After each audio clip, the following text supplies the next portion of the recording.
Quand on parle de vente, on parle souvent de script. Il faut que tu aies un script, il faut que tu suives le script à la lettre pour faire des ventes et décrocher des émotions chez ton prospect. On parle souvent que tu dois avoir l'énergie de Xena la guerrière ou de Hercule quand tu traites les objections. On parle souvent de pression extérieure, il faut jamais lâcher les gens, il faut appuyer sur la douleur, la culpabilité, les émotions. Et en fait, tout ce qu'on t'a dit, on me l'avait dit à moi aussi et ça ne me convenait absolument pas du tout. Donc du coup, j'avais tout mis à la poubelle. J'ai commencé à m'intéresser vraiment en fait à la psychologie de la vente et grâce à 3 clés que je vais te partager dans cette vidéo qui m'ont permis à moi de faire plus de 1000 ventes en visio ou par téléphone ces dernières années. Mais juste avant, qui suis-je? Je m'appelle Rachid Akbal, je suis coach en psychologie de la vente, je suis aussi Head of Sales, autrement dit directeur des ventes dans une grande entreprise d'accompagnement qui est Coleman Publishing, et je suis également closer, c'est-à-dire que j'ai décidé de garder un pied et de prendre souvent aussi des appels pour voir un petit peu comment évolue la psychologie humaine, comment évolue le process de prise de décision chez l'être humain. Et donc sans plus tarder, on va aller sur ces 3 clés. On va rentrer donc dans cette présentation. Encore une fois, cette vidéo, elle va porter sur ma propre méthode qui m'a permis effectivement de faire plus de 1000 ventes suite à des appels téléphoniques ou des visios, ou même parfois même par écrit. Et je vais t'expliquer ça en détail. Alors, juste avant, il faut que tu saches une chose. J'ai compris une chose essentielle, c'est que vendre, c'est pas convaincre. Vendre, c'est vraiment en fait créer ce qu'on appelle une envie irrésistible. Et c'est ce que je vais t'expliquer à travers cette vidéo. Il y a aussi une chose qui est importante, c'est que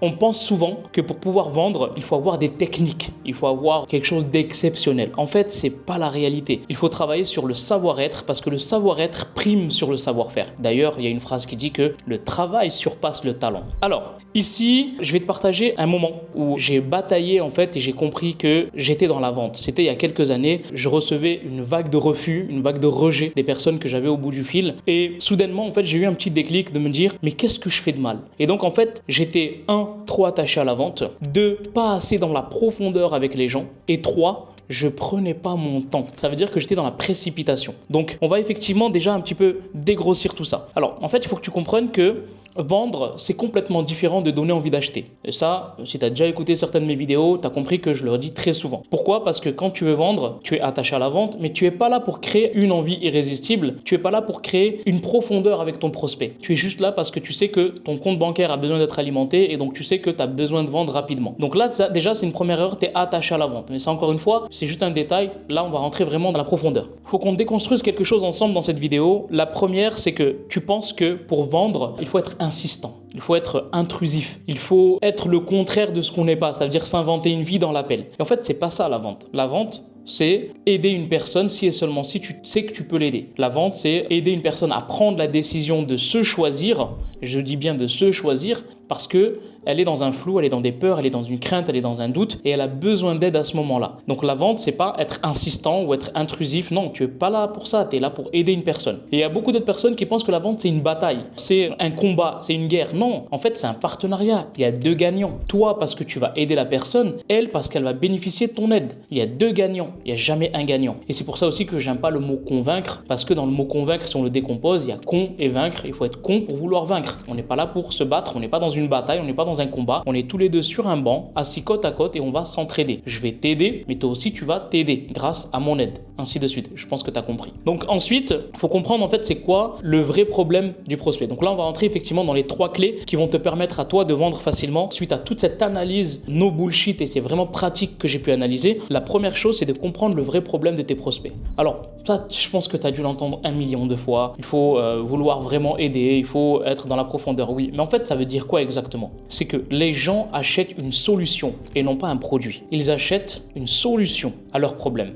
Ils vont pas acheter ton programme, ils vont acheter le résultat, donc la solution. Si et seulement si ils passent à l'action. Mais ça, c'est autre chose. Toi, tu as une obligation de moyens, tu n'as pas une obligation de résultat. Je dis souvent que quand tu ramènes un cheval à l'abreuvoir, s'il veut pas boire, il va pas boire. Donc retiens bien, détache-toi de cette croyance de te dire « ouais, mais mes clients, j'ai peur qu'ils n'ont pas de résultat ». Mais si tes moyens, si ta solution sont efficaces et fonctionnent parce qu'ils sont testés et approuvés, tu as une obligation de moyens et tu n'as pas une obligation de résultat. Donc le prospect achète une solution, il n'achète pas ton produit, il n'achète pas ton service, il achète vraiment quelque chose de profond. Et donc puisqu'il achète une solution, toi, tu as besoin de comprendre est-ce que ta solution va correspondre au profil de ce personnage, de cette personne, de ce prospect. Donc ici, il faut que tu comprennes ce qu'on appelle les 4 besoins émotionnels. Il y a des personnes qui sont dans un besoin de reconnaissance, d'autres personnes qui ont un besoin d'appartenance, d'autres personnes qui ont un besoin de sécurité, confort, d'autres personnes qui ont un besoin de diversité. Est-ce que en fonction de ton prospect, est-ce que tu parles le même champ lexical que lui? Donc là, on va rentrer un petit peu dans le VACOG. Est-ce que ton offre, elle correspond à son besoin émotionnel? Est-ce que les différentes étapes de ton offre correspondent à son besoin émotionnel? Et tout ça, tu as besoin de creuser avec lui, de poser des questions, d'aller sur de la profondeur avec lui pour comprendre est-ce que ce que tu proposes va solutionner son problème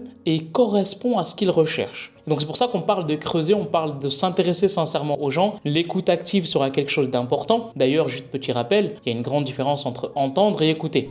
Entendre, on est dans la surface. Écouter, on est dans la profondeur. Le deuxième élément que j'aimerais te partager ici, la deuxième clé, c'est que tu dois créer un désir irrésistible. Alors, ça veut dire quoi? Déjà, si tu es dans l'entrepreneuriat et que tu veux aider des gens, tu dois avoir une offre irrésistible. Ça, c'est autre chose. Dans l'appel, tu dois créer ce désir irrésistible. Ça passe par quoi? 3 éléments. 1, montrer ton expertise dans l'appel. Si tu es coach, thérapeute, etc., on ne te demandera pas de coacher dans l'appel. On ne te demandera pas d'apporter des conseils que tu apportes dans ton accompagnement dans l'appel. Non, mais ta posture d'expert doit être vue et analysée et comprise dans l'appel. Autrement dit, si tu vois que tu peux creuser sur un élément que ton prospect traverse, tu peux le faire 2 à 3 fois dans l'appel. C'est ce qui va en fait permettre à ton prospect de se dire « Waouh, il sait de quoi il parle.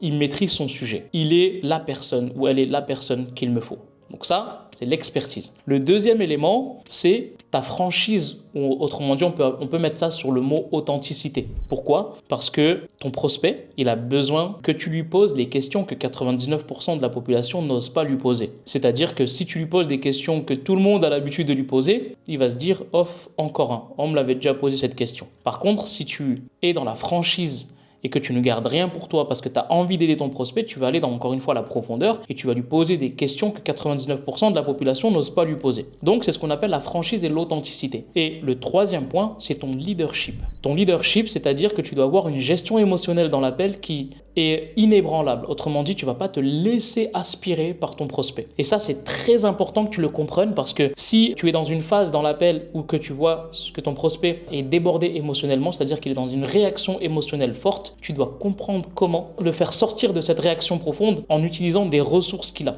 Et donc, pour te faire une petite analogie, mon point ici, c'est le cerveau et on va parler de 2 compartiments du cerveau. Il y a le cortex préfrontal et à l'intérieur, il y a ce qu'on appelle l'amygdale. Et donc, en fait, les deux ne fonctionnent jamais en même temps. Ça, c'est scientifiquement prouvé. Le cortex préfrontal ne fonctionne jamais en même temps que l'amygdale. C'est soit l'un, soit l'autre. Et donc l'amygdale, c'est lorsque une réaction émotionnelle est déclenchée chez ton prospect et que cette réaction est forte. Et donc parfois, ton prospect peut se mettre dans un état de colère, dans un état de frustration, de dégoût, de mépris qui est déclenché par l'amygdale. Et donc ici, ton rôle à toi, c'est de le faire sortir de l'amygdale et de le ramener dans le cortex préfrontal en le plongeant sur les ressources qu'il a à l'intérieur de lui qui vont lui permettre en fait de gérer cette réaction forte. Et ça, c'est très sous-estimé. D'ailleurs, c'est ce qu'on fait chez nous dans DEA. C'est pour ça que les résultats sont assez conséquents. Donc, retiens bien, ton leadership, c'est de ne pas te laisser aspirer et c'est nécessaire que tu comprennes le fonctionnement des émotions chez l'être humain pour que tu puisses savoir comment aider des gens à se décider à sortir de cette réaction forte et à ne pas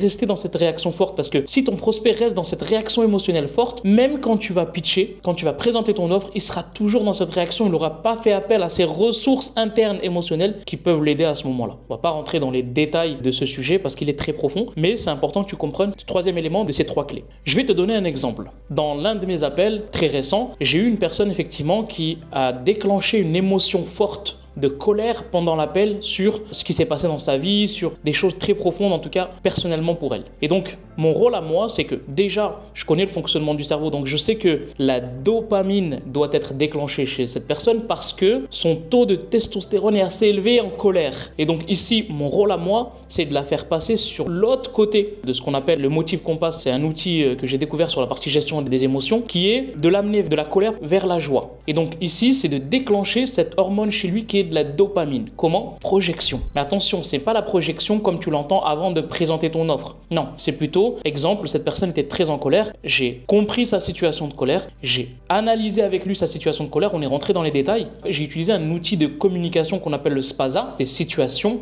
le problème, analyse du problème, le S comme solution et ensuite action. Et j'ai utilisé cet outil de communication pendant cette phase de traitement des émotions chez mon prospect où on a analysé le problème ensemble. Donc la situation, tu la connais, il est dans une situation de colère. Son problème, donc je ne vais pas rentrer dans les détails sur son problème, mais c'est un problème très ancré. On a analysé ensemble et là je lui ai dit, bah, écoute, en fait, là au fond de toi, je suis persuadé que tu as la solution. Selon toi, c'était quoi la solution à ce moment-là? Et donc en fait, je l'ai fait verbaliser sa solution sans que moi-même en fait je lui dise ce que j'en pense ou ce que j'aurais dû faire, etc. Je suis personne pour analyser et dire les choses à sa place. Et donc cet simple outil de communication lui a fait verbaliser que la solution en fait elle était là et donc du coup la colère elle commence à s'apaiser. Verbaliser quelque chose te permet de conscientiser quelque chose de manière interne et ça te permet effectivement de passer de la colère ici à de l'apaisement. Et donc, on va aller vers un côté de joie. Parce que quand tu commences à comprendre ta colère et que tu savais que si tu aurais fait les choses différemment, ça aurait été autre chose, tu commences à sécréter chez toi de la dopamine, donc des émotions positives. En fait, j'aurais pas dû faire ça. Ok, donc si tu continues justement dans cette situation, qu'est-ce qui peut se passer? Et donc non, bah ouais, j'ai compris que non, je peux pas continuer comme ça. Donc quand j'ai une personne qui est dans un état d'esprit, une émotion forte de réaction, de colère par exemple, ou de mépris ou de dégoût, je sais que son taux de testo est assez élevé en termes d'hormones, je vais aller l'amener moi vers